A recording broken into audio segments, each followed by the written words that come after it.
Hi all, my name is Erica, aka ECR Horses 1901, and I apologize for the late video. I am very busy this week, and tired. So I guess we're lucky that there's any video at all. This is the next in my So You're in F Tier Breyer traditional, I don't know what the name of this series is. Okay, I literally had to check. It is the So You're an F Tier Breyer Model Horse series. I think we've done like 3 others of these. This is all based off of a tier ranking of all of the traditional scale Breyer molds that I did way back at the beginning of this channel. If you go back to my earliest videos, that is what you will see, and that is where these horses that are in the F tier series were originally ranked at F tier. Anyway, we are talking about Morganglanz today. And as I usually do when creating my F tier videos, I went back to my initial comments about this mold, and surprisingly, for an F tier, I was not that harsh towards him. In fact, I actually said, and I quote, "I don't think he's awful if you take his head out of the equation," but nevertheless, he ended up in the bottom tier. Most likely that's because this inverted shape with his neck up, his head out, is just not very desirable if you're actually riding a horse. So this being used to exemplify a warm blood just felt, and still feels, quite off to me. Well, according to Nancy Atkinson Young's book, Breyer Molds and Models, per a November 1994 conversation with Peter Stone, when Chris Hess was creating the initial sculpt, he visited the farm where the real-life horse, Morganglanz, lived. Did you know Morganglanz was an actual horse? Because I didn't until I read this. Furthermore, Breyer also has been spelling his name incorrectly this whole time. It should be Morganglanz with an E, not Morganglanz with an A. So now you know as well. I tried to find a photo of the real-life Trakehner stallion, and the best I could find was this guy, with this picture taken in 1975. Since the original Breyer Morganglanz appeared on the scene in 1980, I'm going to guess that this is correct. Also, they both have 3 white socks, so it checks out. This regular run model was used through 1987, and during that time, he was also used in a bunch of other ways. Aside from being sold as a model by himself, in 1980, he was also sold in 3 of that year's holiday catalogs. Through Sears, he came with some English tack. Okay, that's him right up here. Through Montgomery Ward, he could be purchased as just a model or as the model with English tack. Again, here on the end, and I believe that Brenda Breyer was completely separate if you wanted her. And finally for 1980, through JCPenney, he came in a set with Brenda Breyer, English tack, and several jumps, as you can see right here. Brenda's having a day. The following year, 1981, JCPenney brought him back for the holiday catalog with just the English tack. Again, if you wanted Brenda Breyer up here, you still had to purchase her separately, and she seemed to be doing a little bit better that year. Also during his initial regular run, in 1984, he was used in a USET traditional assortment with a Hala, a Hanoverian, 2 jumping horses, and a Trakehner. Normally in these types of sets, especially ones that are US Equestrian Team or the like, each of these will be meant as a specific real-life horse, but I don't actually think that's the case here. Instead, as this dealer catalog ad states down at the bottom, this 6-piece assortment features the special types and breeds of horses used in international equestrian competition, such as the 1984 Olympics. That's cool, but I have no idea why it essentially came with 2 basically similar jumping horses. A mystery for the ages. After a 2-year hiatus, Morganglanz returned as part of another set in 1989. This was the International Equestrian Collector set with Hala and a Hanoverian. Via the JCPenney holiday catalog, 3,500 sets made. This time he was a bright reddish bay instead of a chestnut. After a few years' rest, he was brought back as a regular run in 1991 as Black Beauty 1991, aka New Black Beauty. And this lasted through 1995. When I first saw this, I remember that there had been a Black Beauty movie that came out in the early 90s, because I remember going to see it in the cinema, but that did not actually come out until 1994, so I guess their decision to bring Morganglanz back as Black Beauty was actually kind of random, unless they knew that this movie was coming out way ahead of time. I don't know. Fun fact is that some of the earliest Black Beauty models on this mold still have the Trakehner brand, which looks like these antlers here, but those disappeared pretty quickly. During the years this mold was used as Black Beauty, he was up to a variety of other things as well. In 1993, he appeared as a limited edition Appaloosa sport horse and Canongate saddle set. This was a summer special with 4,260 pieces made. This set was made as a promotion for Breyer's new line of leather saddles. And you know, after seeing this, I know that I definitely had one of these. Not the horse, but one of the saddles. Because I remember it looking close to this one and having like the rough suede knee roll over here, and also the stirrup that was set too far back. I remember that very clearly, as well as the giant girth, or at least with a giant buckle. I don't think mine came with the saddle pad though, nor do I think I ever had a bridle. I think I just had saddles. But anyway, the timing is about right, given when I was collecting back then, and all I can say is that model horse tack has certainly come a long way. Then in 1994, Morganglanz had the rare honor of being 2 different Breyerfest live auction lots. The first was a strawberry roan, and as per usual, the picture that we have is pretty small. It doesn't look terrible color-wise, and it ended up selling for $375, which was not bad. There were a few outliers that year which sold for $1,000, namely a Mahogany Bay Fighting Stallion, a $1,200 Rosie Rabbicano Roan Sham, and the big seller, enjoy this blurry picture of a glossy charcoal buckshot who sold for $1,650. The second Morganglanz lot is simply described as Sorrel and sold for $250. We do not have a picture of him, but most models did sell for under $500 that year, so again, not too bad. 1995 was another big year for the mold. This was the final year of the Black Beauty 1991 regular run.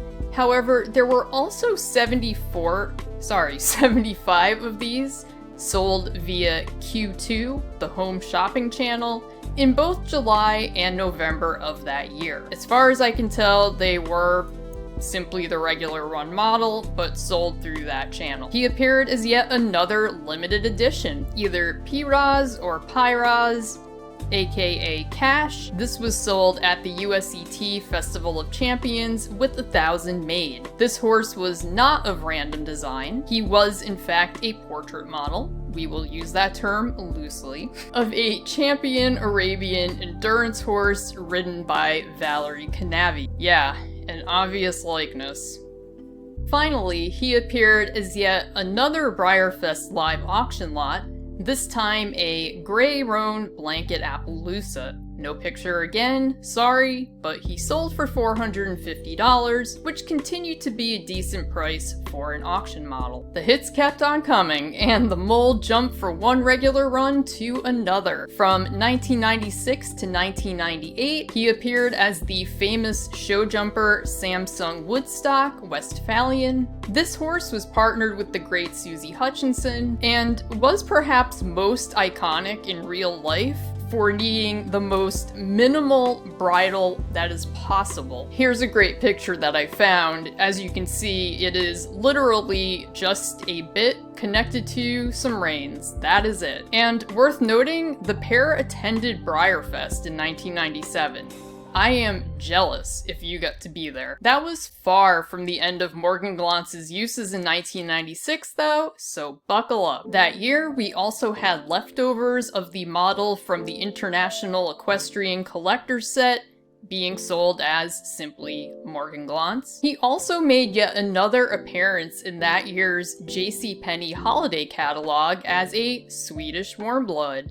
This was a 4,000-piece run of a very orange juice-esque Palomino. I looked it up because I was curious, and yes, Swedish warmbloods can be Palomino, but probably not like this. Let's just say he is not my favorite on this mold. I do appreciate the attempt at detailed eyes, however. Credit where credit is due. 1996 was yet another year where Morganglanz was 2 Breyer Fest live auction lots. First was a Rosie Bay, who, not gonna lie, does not look that special in this one grainy pic that we have. Hopefully he was better in person. This model sold for $475. The second Morganglanz auction model was a shaded Fleabit gray. Sadly, there is no picture of this one, but he sold for $450. This year, there were a lot more models selling for $500 and upward,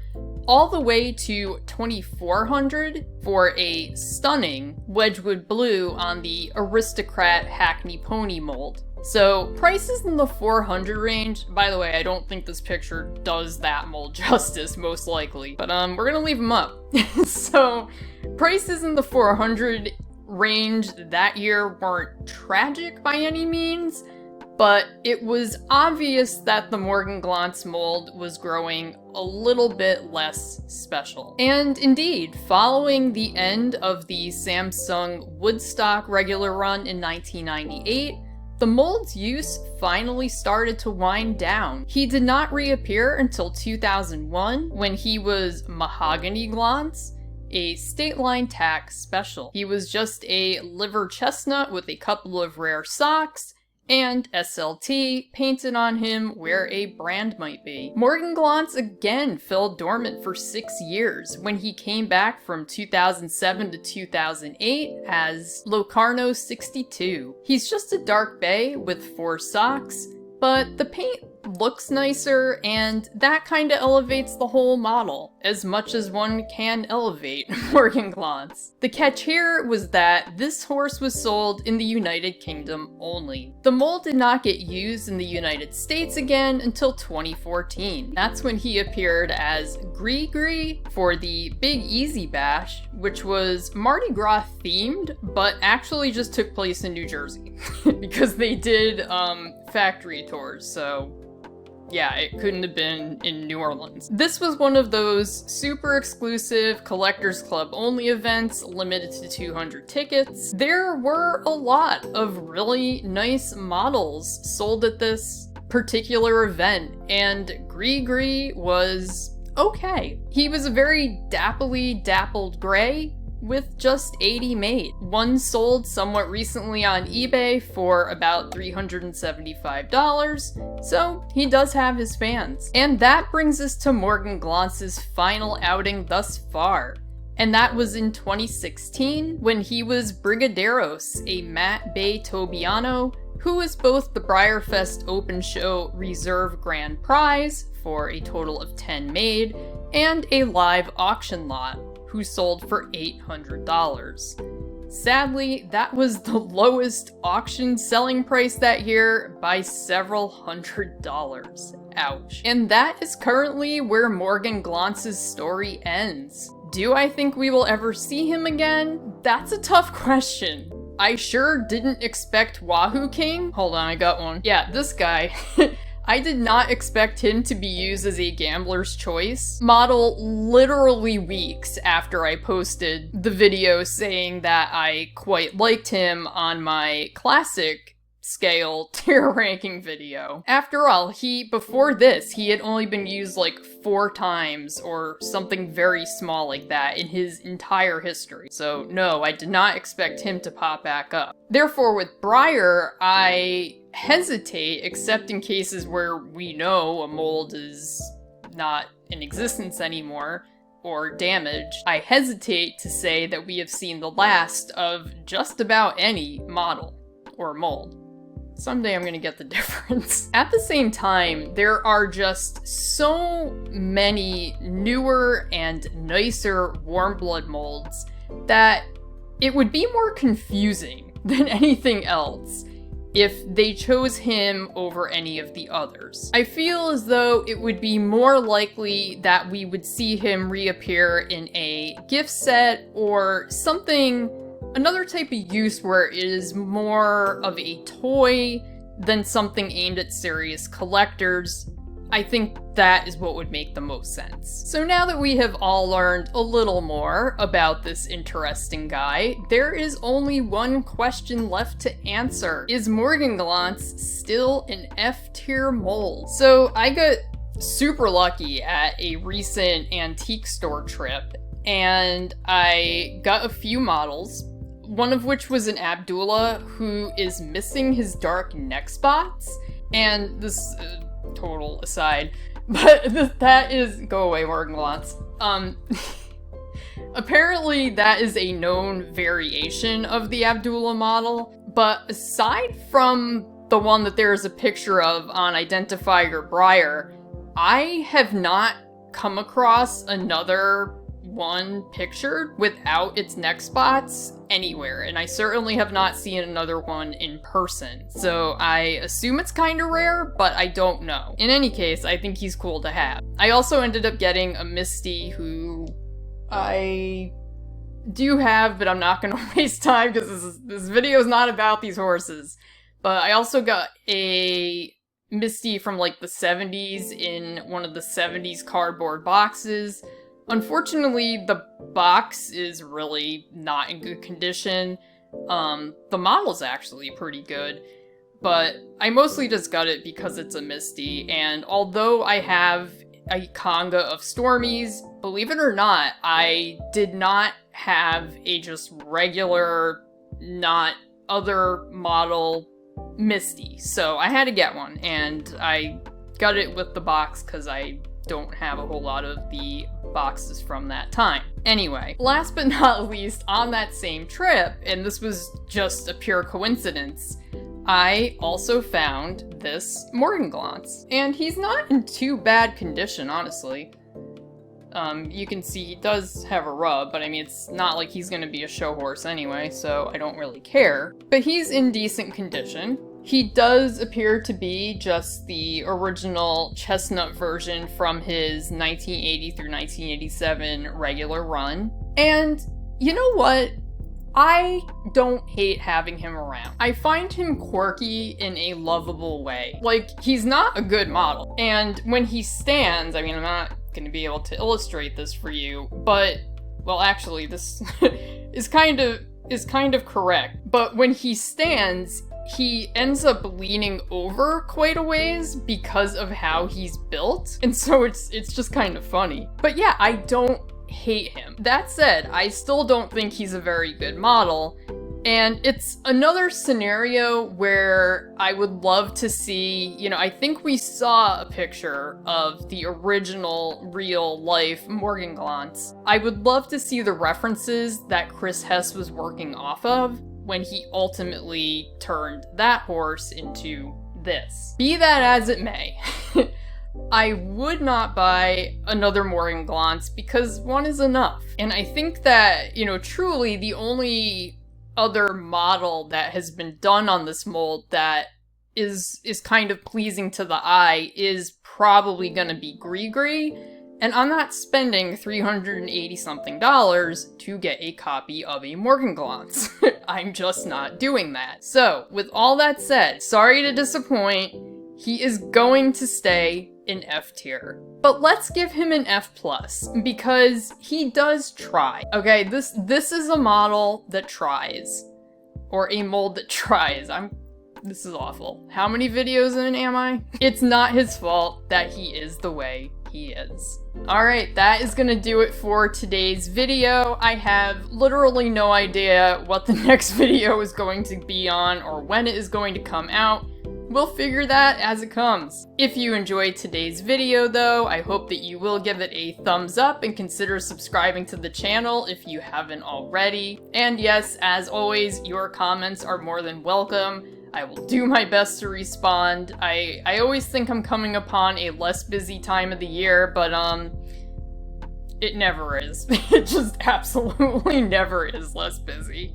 So yeah, that's enough for today, and I don't have anything else to add, so I will see you next time.